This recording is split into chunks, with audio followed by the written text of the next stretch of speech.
Good morning. हाय सर्वांना. तर आज आहे आमच्या सान्याचा साखरपुडा आणि आम्ही निघालो साखरपुड्याला जायला. तर पहिले तर गेलो केस विंचराला पार्लरमध्ये आणि मग आलो घरी. तर घेतली तयारी करायला लवकर लवकर आणि मी घेतलेलं चायनीज खायला. तर मग चायनीज खाऊन घेतलं आम्ही आणि साखरपुड्याला पाहुणे येणार होती तर त्यांच्या सोयी करायला काय आणायला गेलेलं काय माहिती. तर मग परत आले वडापाव घेऊन. मग वडापाव खाऊन घेतला आम्ही आणि निघलो जायला. तर ट्रॅफिक लागलेली जाम. पोचलो आम्ही. नंतर मग घेतलं फोटो काढायला.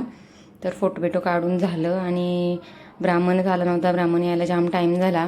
तर नवरी पण आमची कंटाळलेली. 6:30चा कार्यक्रम होता. 7:30 वाजलेले. मग आम्हाला पण जाम कंटाळा आला बसून बसून. ब्राह्मणाचा काही पत्त्याच नव्हता.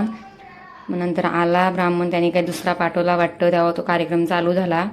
मग आम्ही घेतलं इकडे चणं खायला. चण्यांची पद्धत भारी आहे. मस्त वाटतं टाईमपास. मग झालं साखरपुडा. मग गिफ्ट द्यायची सुरुवात झाली. लगेच फोनची ओपनिंग झाली. साखरपुडा लेट होता म्हणून मामा साना माग नंतर बसवलेली. तर मामा बघ जसं धरून बांधून बसवल्यासारखा बसलेला. मग आम्ही गेलो जेवायला. तर जेवता जेवता यायला लागतो फोन बघायला. तर आम्हाला जेवून यायला इकडं केक कापाची तयारी चालू होती. मग घेतला केक कापून आणि एवढा मोठा केक होता. कोणाला दिला काय केला काय माहिती. काय भेटला नाही आम्हाला. आणि मग नंतर निघला नवरा जायला. तेव्हा पण फोटो काढून घेतला आम्ही. तर बुटा लपवलेली. ती बुटा कोणी लपवली याचं पैसे कोणी घेतलं काही समजलं नाही.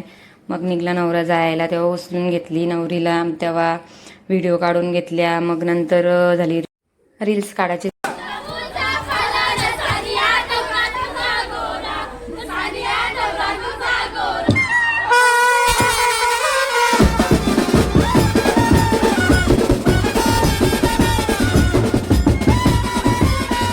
नवरा गेला आणि आलो घरी. मग नंतर हिची पण व्हिडिओ काढून घेतली. सगळ्या गिफ्टची. त्यांची 1-2 गिफ्ट तर गायबच होतं. मग लगे इकडं खायची सुरुवात पण केली. इकडं ही दाखवायला लागली लगेच. मग आम्हाला 3 वाजले घरी यायला. घरी पण जाम पसारा पडलेला.